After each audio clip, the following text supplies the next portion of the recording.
Good morning, everyone.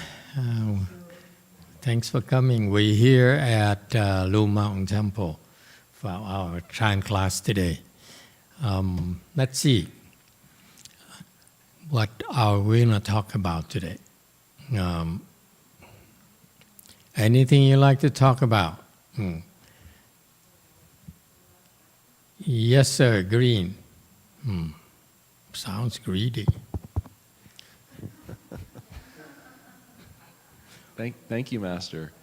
I just wanted to say it's just so nice to be here with you at Blue Mountain Temple like the old days. Thank you so much.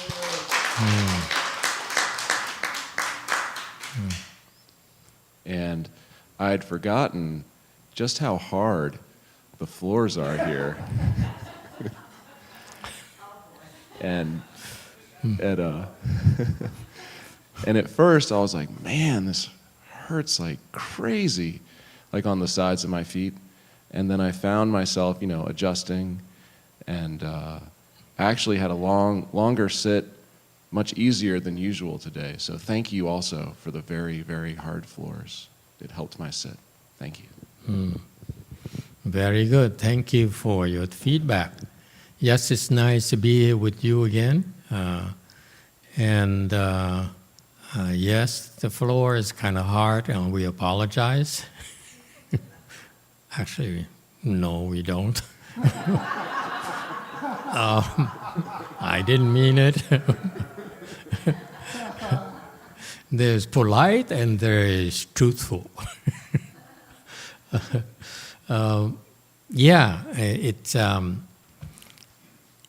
It's different, and I appreciate your comments because each and every single comment enriches the learning experience for me as well. Okay, so what he just brought up today is the fact that Peter found the sit to be more challenging because it hurts. Yeah, the floor is kind of hard. So therefore, it's challenging, okay? And therein lies the concept of Chan training. You need to challenge yourself. If you don't challenge yourself, you cannot make progress. This is what happens to something called retirement. No, I mean slow death. If you no longer challenge yourself, you're decaying, you're dying slowly, imperceptibly. And that's a terrible way to live. To me, life is about growth. And in order to grow, you need to challenge. If you only find seeking only comfort, you will be unhappy. Because, as the song says, which song does it bring to mind? You looking for comfort, you'll be disappointed. That's a very good clue. Okay, folks, think about it. What song that comes to mind? You are the most boring people. I know, you're so serious. What is the matter with you? It's in cultivation, that's it? No, cultivation is that, and then also fun. The Hinayana people would say, cultivation, I'm pure, I'm above you, I don't want anything. That's not Mahayana cultivation. Mahayana cultivation is sometimes it's pure, sometimes impure, sometimes in the middle. Depends. Okay? So what is it? I don't care. Song, poem, whatever comes to mind.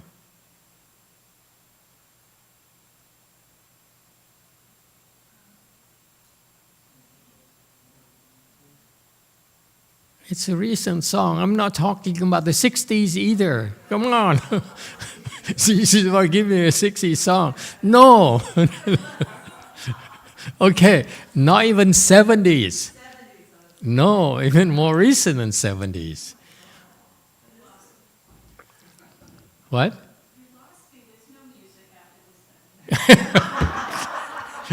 Now, that's an opinionated person. No, I must agree with you to a certain extent, because the new songs, I'm a Swiftie, by the way, okay, deep down, but I don't like her music.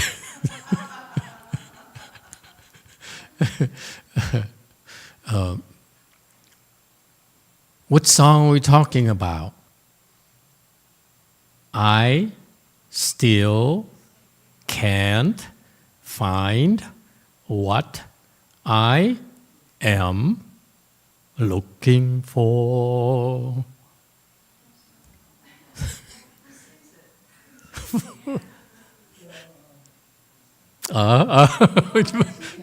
There you go.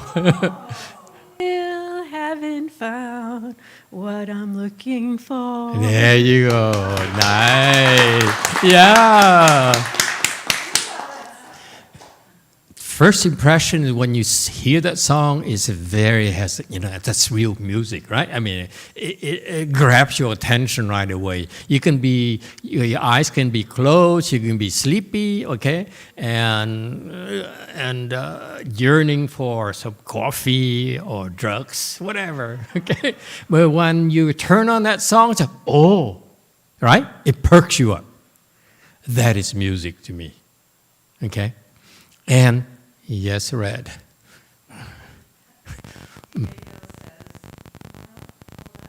Yeah, we can hear you.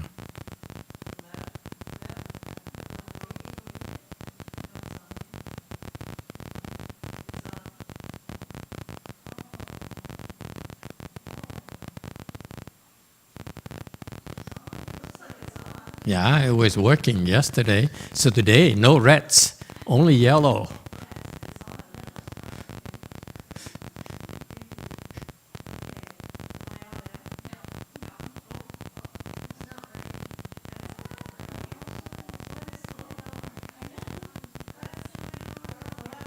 Hello?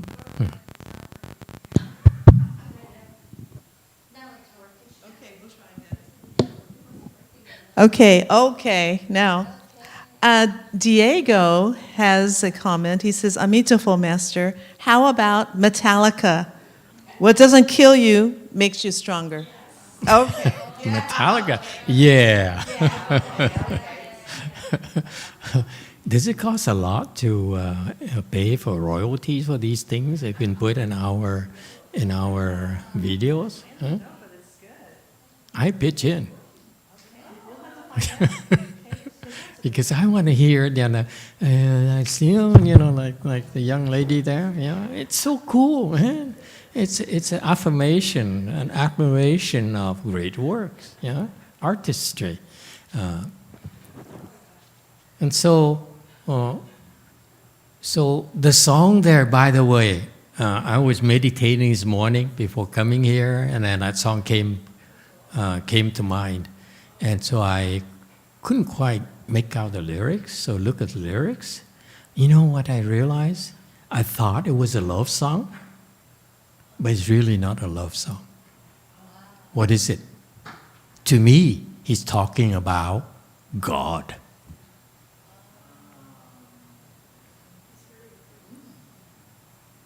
He climbed mountains to be with you. And it sounds like, you're talking about more? No. But in the end, I still haven't found what I'm looking for. Even though I'm close to you, I still haven't found what I'm looking for. That's a lot of suffering, a lot of pain. Have you thought about it? So it's not about love. It's not about another person. It's about God. I climb mountains. I cross rivers to get close to you, but I still haven't found what I'm looking for. So what is he looking for?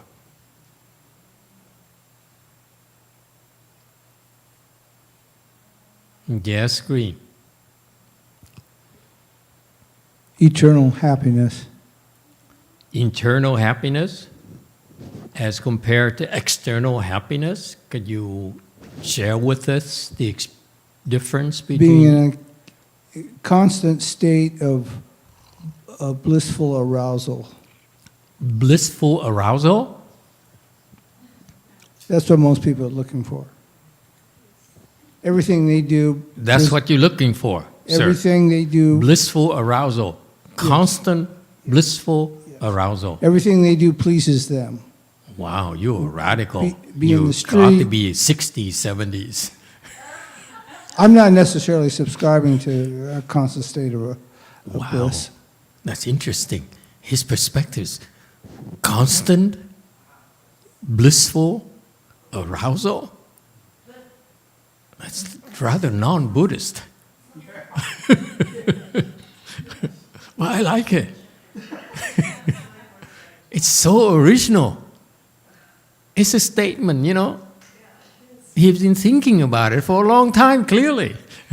And he's still looking for constant, blissful arousal, whatever it means. Cool. Yeah, can we quote you on that?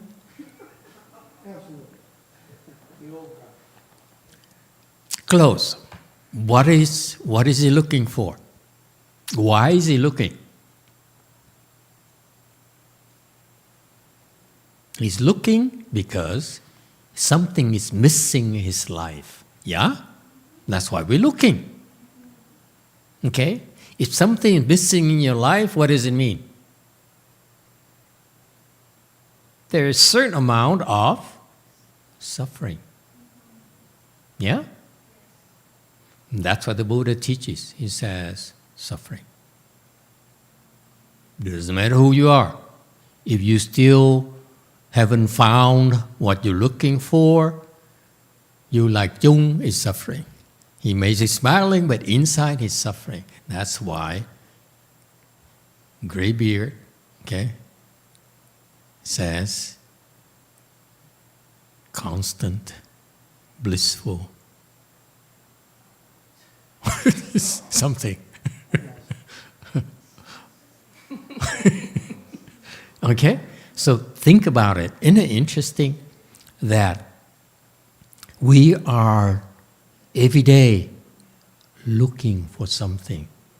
At the end of the day, what do we tell ourselves? I still haven't found what I'm looking for. So tomorrow is another day. Okay? And that's the nature of human existence. I still haven't found what I'm looking for. Jung has been here for over a year now. He still hasn't found what he's looking for. Peter has been here for over 10 years now, right? He's one of the earliest people who came around to Lu Mountain Temple. I still remember his face. I came in and looked at him. So you yellow people? Yes, sir, Green. Thank you, Master. I've recently had a experience in finding what I was looking for that I'd like to share, if that's okay. Okay. I found it in the most unlikeliest of places. About 3 months ago, 3 or 4 months ago now, I had a kidney stone, and it was very painful, and I had to. Big kidney stones, right? They're not small. Mine was less than 2 millimeters, so it was considered small. That's. Which is incredibly small, but when it's passing through your. Have you ever stepped on a gravel that's 2 millimeters? Hurts like hell. Yeah. Part of what I had to endure with that was a lot of not eating food. So I was hungry a lot. You can't eat because of kidney stones? Really? I didn't know about that. It just made me so nauseous that I could have eaten, but if I did, it was going to come right up. I was so nauseous. The pain. Wow. Yeah, from the pain. That's suffering. And then after that, about a month later, I started getting some acid reflux. And the acid reflux also made it so that I couldn't really eat a lot of food or even the same foods at all. Very bland Wow, foods. it messes up your digestive system, huh? Wow. And through that process, I think I've lost about, well, close to 20 pounds. Is it a good thing? And I've been wanting to lose weight, but So that's a good thing. but what I was looking for had been there all along. It was doing nothing, eating less, and just accepting the discomfort of that feeling instead of trying to say, "Oh, I'm just going to have something to eat to put my stomach, in comfort." I wouldn't eat. And over time, I came It's to... coming, it's coming. Pay attention, folks. Yes. I came to actually really appreciate the feeling because it was different, but it put me at ease. I'm trying to describe it simply. It would be Very good. a discomforting feeling in my stomach and my upper chest, but over time it was kind of like doing sit-ups all the time, all day. It just felt productive and it was good, and it really helped clean me out, and I'm really thankful for discovering it because I wasn't even looking for it there, but I found it. And if it wasn't for learning to cross my legs and understanding that discomfort is a good thing, I would have ran away. And Well, I wouldn't go as far as saying that discomfort is a good thing. Come on, that's extreme. Okay. You believe that? Discomfort is a good thing? I worry about you and your patients. Well, someone early in my career told me, everything you've always wanted is just outside of your comfort zone. And I found that to be right. So a little bit of discomfort or a little bit of challenge can be a good thing. Challenge is a good thing. Okay, that's a theme. Okay. Need to be challenged. Discomfort is a good thing. Yes, Red. I actually support my brother-in-law, Peter. Discomfort makes you humble. So it's a good thing for us, for cultivation. I mean, he wasn't humble before that? I don't think I was humble, but it makes more humble. Okay, well, I won't touch that. Very good. Yes, Red. Thank you, Master. I was thinking in our society, we are really encouraged, to take it easy. Nothing should hurt. Oh, don't try so hard. It's just like we should just not tax ourselves so hard. Why are you trying to do this so well? It's no big deal. Just go ahead and go with the flow. Yes. And I think that kind of mentality limits you, and going out of your comfort zone and realizing there's something more than just taking it easy, don't try so hard and all that kind of mentality. Yes. Helps you stretch and you get somewhere. Yes. Thank you for sharing that, because from the perspective of adults, it rings so true, right? And this brings back to how we should raise our children.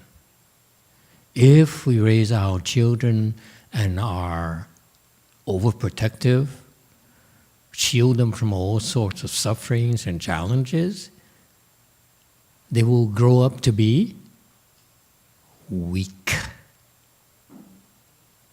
So if, as an adult, we keep on running away from problems and be fearful of discomfort and challenges, what are we doing to ourselves? Weakening ourselves.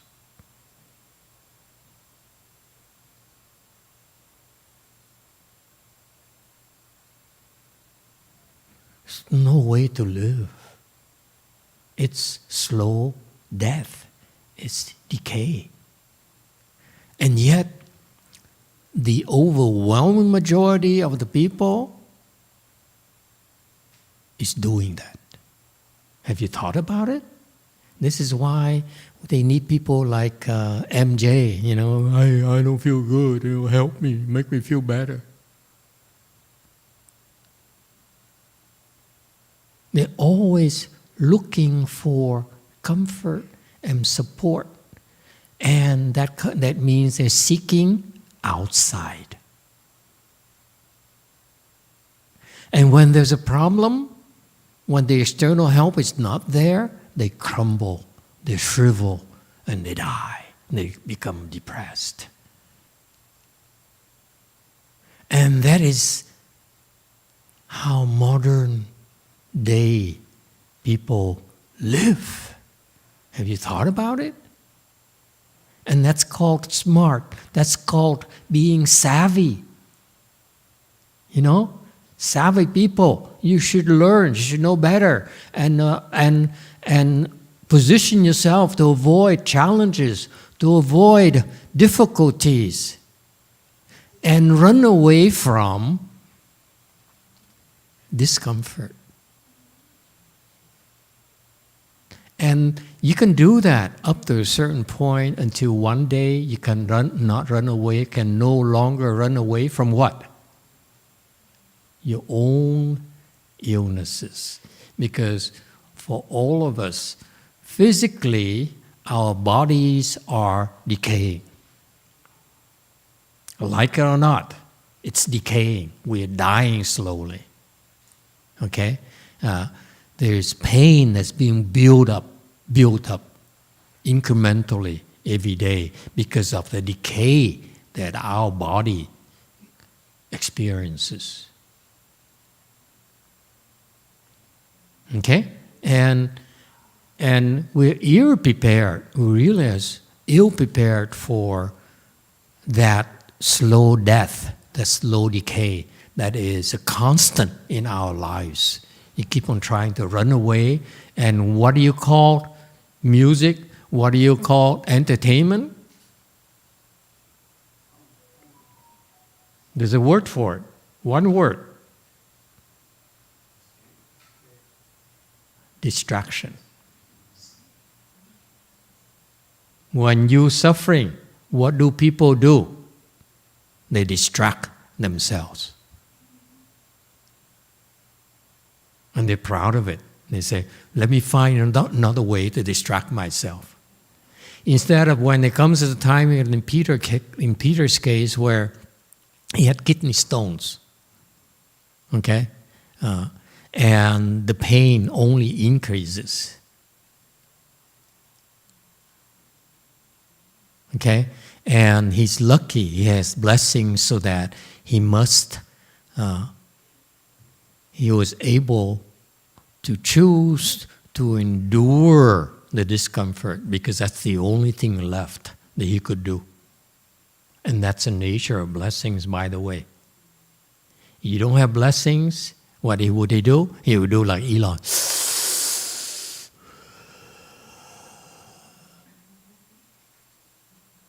And they think they're smart. Okay? This is only distraction. It doesn't solve anything. Actually, it does more harm to you than good because it's only a distraction. So this is the nature of human existence. We keep on running away from our problems because we are chickens. We don't dare look at them. We don't dare face our challenges. And we are so eager to listen and believe in anyone who offers us a quick way out that's free from suffering. We buy into distractions. That's all we do. We're not really solving our problems. And what does it take to solve our problems?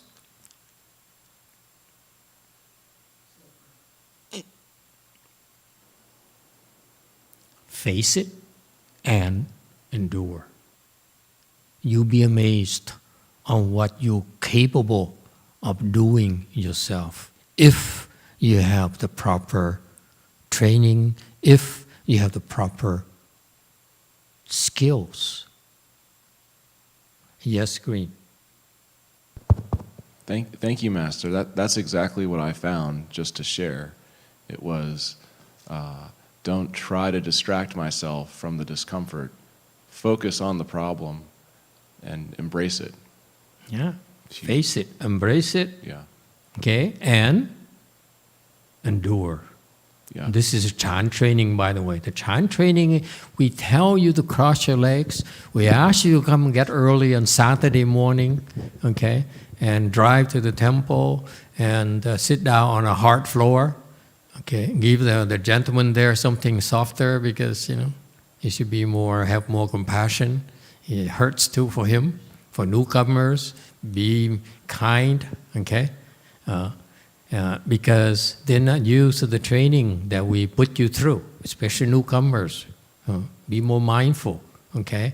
Give them time to adjust because the floor, by design, is not comfortable, okay? Because when it's not comfortable and you are willing to endure it, it actually increases your concentration. That's how Peter is able to sit longer and better than normal. Because normally at home, he's comfortable. He's I like it. Okay? Here, at the temple, it's uncomfortable. It's actually hurts down there. Okay? And if you move, your neighbors, loser. Okay? So it's more peer pressure. And because of that, this is the secret of life. If you challenge yourself and do not run away from your challenges, you'll be amazed on what you're capable of doing.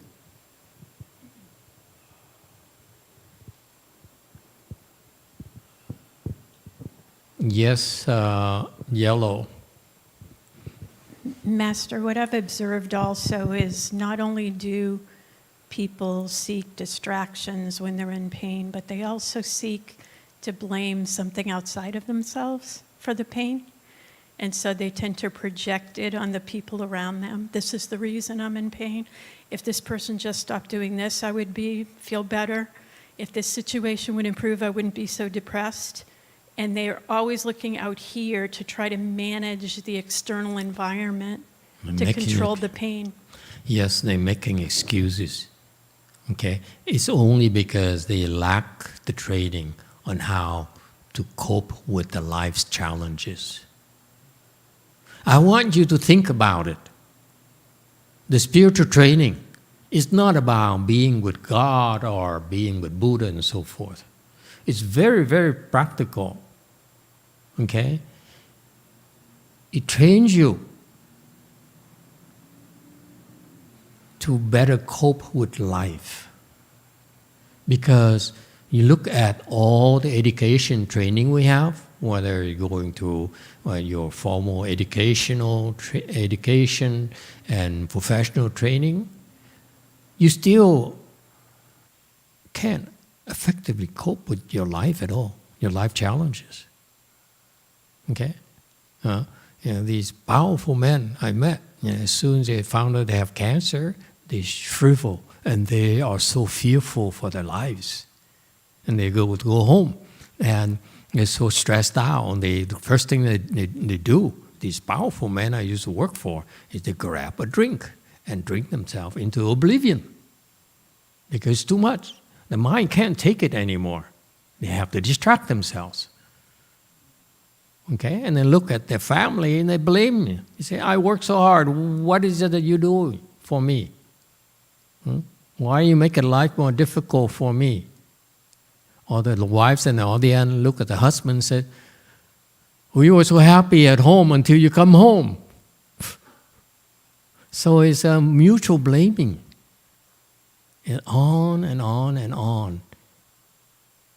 Yeah? And that's hardly the way to solve your problems. You keep on doing that, then you become a bono. he still hasn't found what he's been looking for. Yes, Green. Yeah, that's you. Peter, I have a question for you. With regard to tolerating the pain that you did, in clearing your mind and focusing on it, like you said, did you find yourself trying to come up mentally with ideas that you could alleviate the pain, like whatever? Thank you, Brady. Thank you, Master. I was kind of lucky because at first, yeah, of course, I tried to distract myself and say, make it go away, and I chanted mantras, and I put myself to sleep with this silly mantra that I don't know came to me. I said, I'll be kinder, I'll be kinder, I'll be kinder, I'll be kinder. And I just said that until I fell asleep because I felt like I was being punished. And it doesn't work. And it doesn't work at all. And so the reason I said I'm lucky is because eventually the pain didn't go away for 2 weeks. And so you just have to deal with it. You don't get a choice. And that was a wonderful blessing and discovery because I learned to endure. But I didn't have a choice. I wasn't like, I'm going to choose to endure. No. Yeah, you either endure or you don't endure and you whine, and then Jeannie would be loving and say, shut up. But, you know. It's an opportunity actually for him personally, where he is right now. If he has no choice but endure it, because taking meds only is a distraction, doesn't solve anything. So the only way for him to do it is to endure it. Okay, so if the pain persists, here's an opportunity for him to say, okay, I'm going to endure you. Here you are. I'm going to endure you, endure you, endure you. And you'll be amazed. If he does that on purpose. He endures more and more of it, instead of doing what worldly people do, is shrink and cower and run away, try to run away. He says, bring it on, let me endure it. Bring your best, let me endure it, okay? And endure it until the point of failure. He will learn the skill to turn off the pain. He'll develop the ability to turn off the pain. He'll be able to say, what pain? For 5 minutes, 10 minutes, half an hour, 2 hours. That's a skill that can be developed. And that's why it's a blessing in disguise. It's not for everyone, but his level right now, this is his Dharma door. His practice is that if he does what I just described, I don't remember what I described. Okay. If he does that, he will be able to develop the skill to rise above any physical pain at will.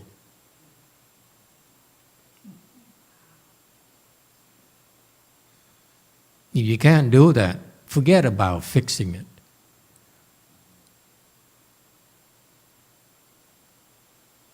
Okay? All right. Yes, DTT, and thank you for waiting.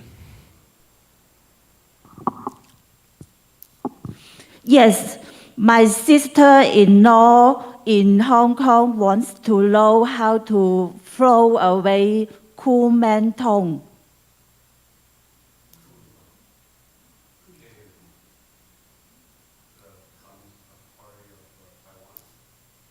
What? Kuomintang? What's that? Kuomintang. Are they talking about the Taiwanese government? No, this is in Hong Kong. Kuomintang is the dead children body, the soul live inside. It's the little ghost.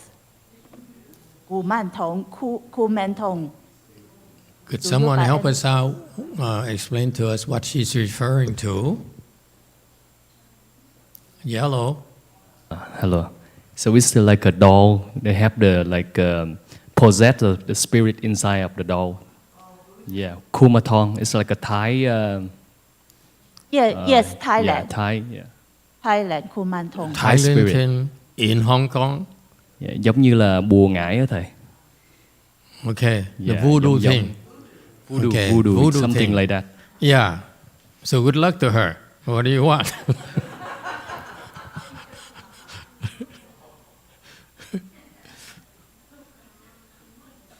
Yes, ma'am.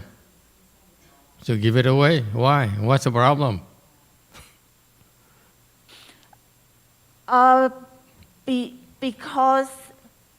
Because the elder sister-in-law doesn't like the Kumanthong, Okay. and the younger sister-in-law raised the Kumanthong, so Okay. the elder wants to throw away. Okay. So throw it away.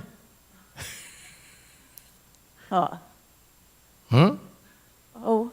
okay, thank you.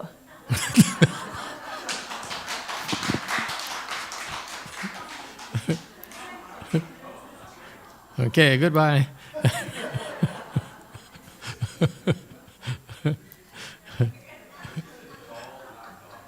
Yeah, all you have to do is throw it away and the problem will go to someone else. Very simple. That's what people do. You know, I don't understand what's stopping her, you know.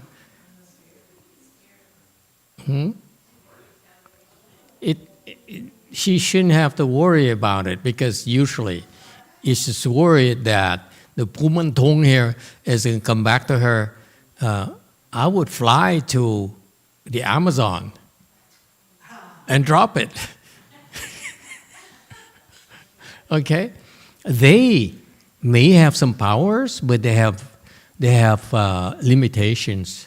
The power has a range. Okay, so that whatever voodoo they put in that doll there or that Taoist thing there has a range. Okay, so you don't have to worry about it. You have a problem, give it to those Vietnamese lady in Orange County. It's far enough. Don't worry. They'll, stick it under the car.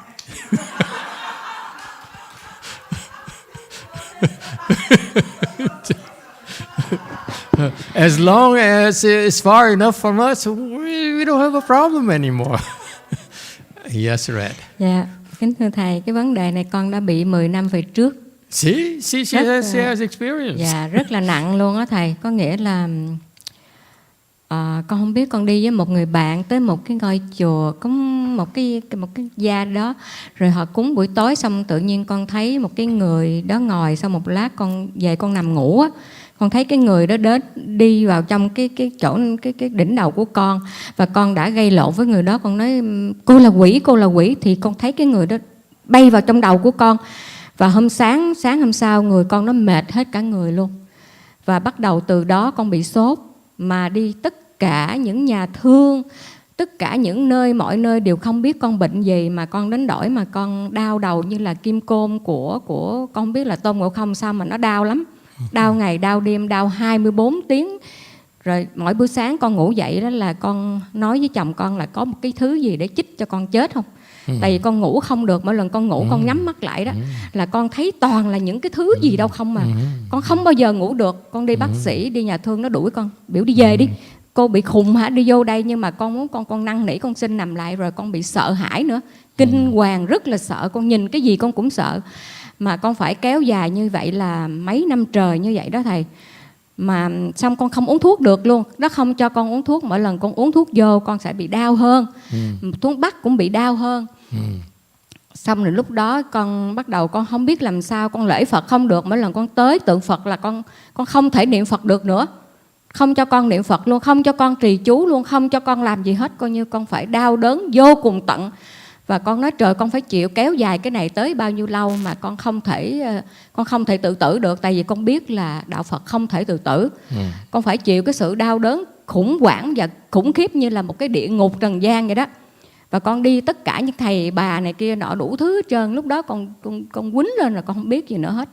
Mà sau thời gian đó con bắt đầu bữa đó con mới nghe một cái bài pháp của Tổ Ấn Quang, nói về một cái vị luật sư ngày xưa đó. Ông cũng bị một cái bệnh rất là nặng luôn, bệnh cứ muốn chết không à.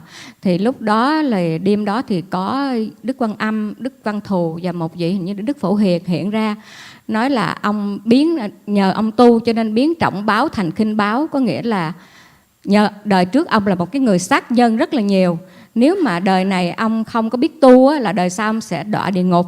Vì thế đời này ông tu quá nhiều cho nên đợi Ngài Huyền Trang đi qua đó thì sau 3 năm thì ông sẽ nhẹ cơn bệnh này để trả cái nghiệp này của ông. Và từ khi đó, khi mà con nghe được như vậy rồi, bắt đầu con mới cảm thấy rằng chắc nghiệp của mình quá lớn.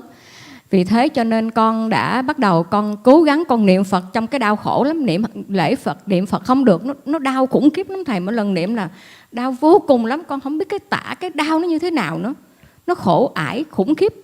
Và lúc đó con bắt đầu con tìm 48 lời nguyện của Đức Phật A Di Đà để con lễ.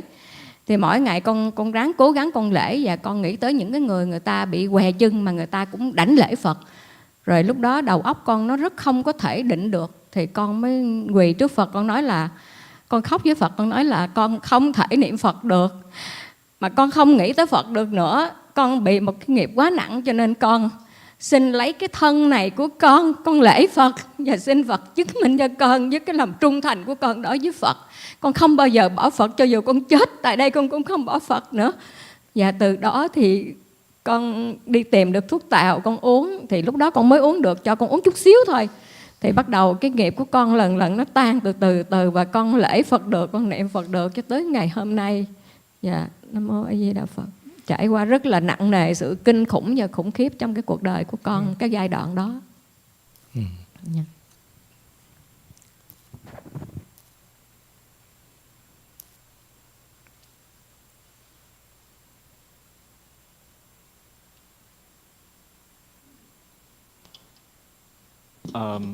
Hello, Master. I also have this problem 10 years ago. Is that I went with my friend to this temple. They make offering, and at night I saw there is a person. It was a lady that trying to go into my head, and she was like a ghost, and she started to fight me in my dream. And then she said, I told her, this is my body. And so she flew into my head, and then we start fighting each other. And then the next day, I don't know what happened, but I felt very tired in my body, and I started to have fever.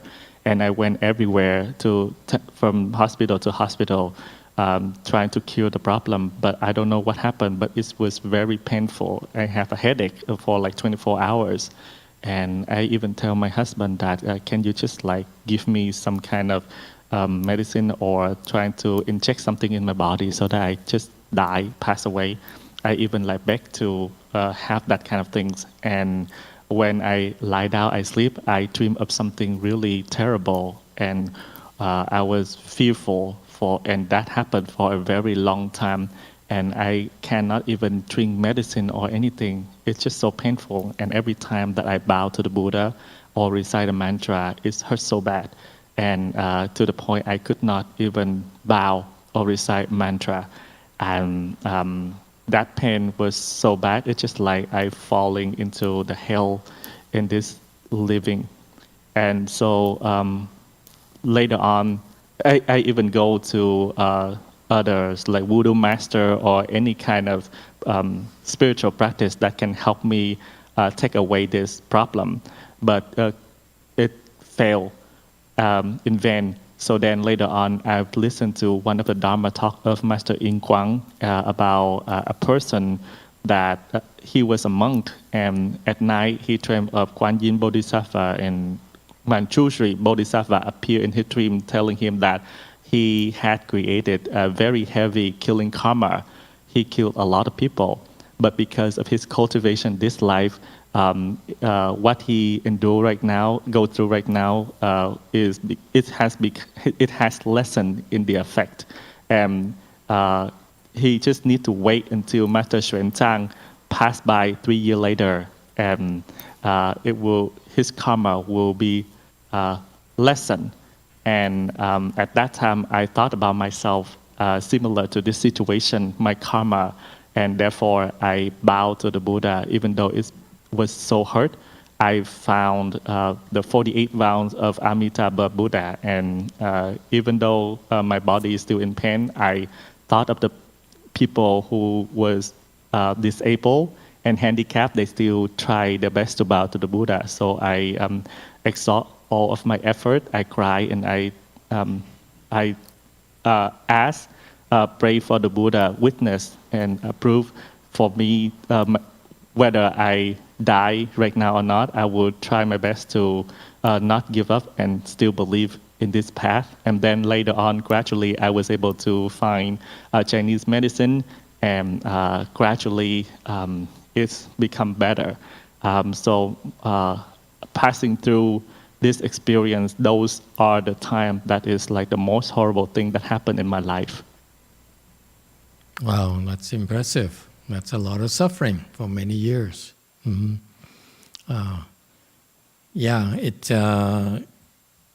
For the Asians, you hear a lot of such stories, and the Asians have a history of having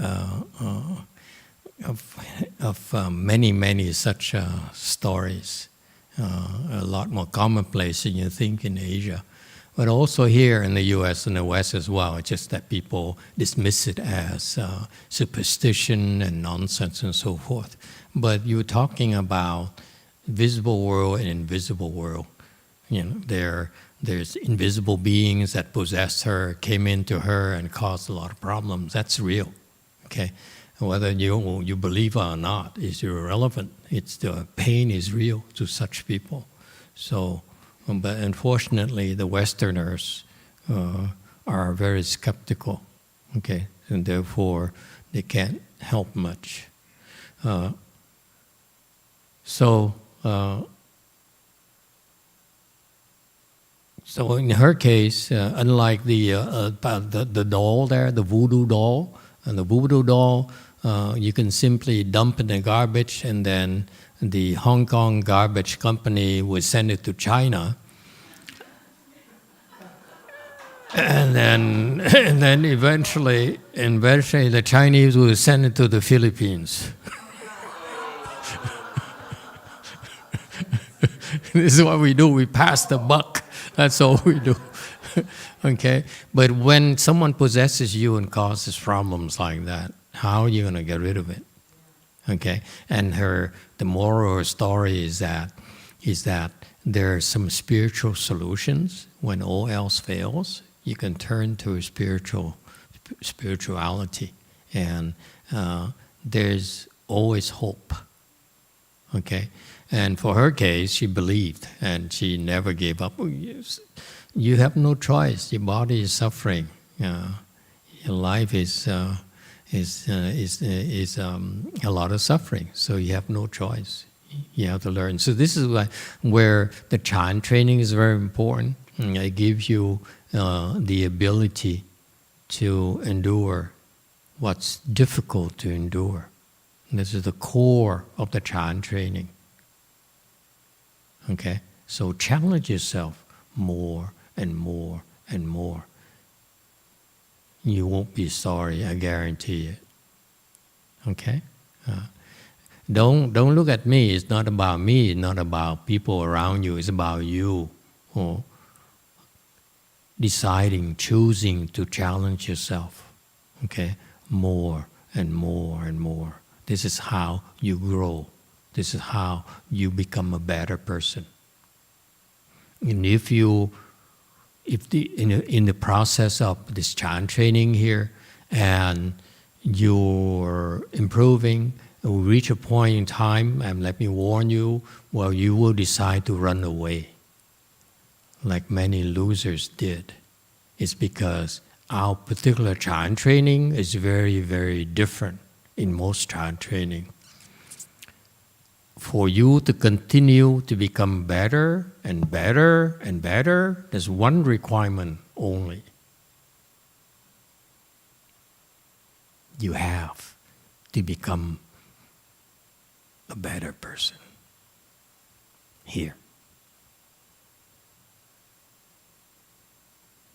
If you don't become a better person, you are not straightforward, you hide, you scheme, eventually will catch up with you. You reach a breaking point where people see through you and you can't come anymore. You have to run away. That's what happened to all the losers who ran away. We didn't have to do anything. They ran away because they can no longer hide and pretend. Because all the time they spent here, they only hid the ugly part in their heart. They said, I'm going to challenge myself to disguise myself to fool these people. They don't know who I really am. But eventually you can't hide anymore because, trust me, we see it in you, but we don't say anything because that's how you'll be able to work on it. If we reject you, you have no chance. This is why I stress to you kindness and compassion. Because you know what? Because you are the recipient of kindness, compassion yourself.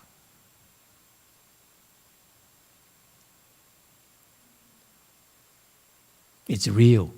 The bottom line is that if you improve, it's because your heart is better. It's gooder. Okay? And one day when you cannot take it anymore, you have to run away, then it's because of the ugliness in your heart.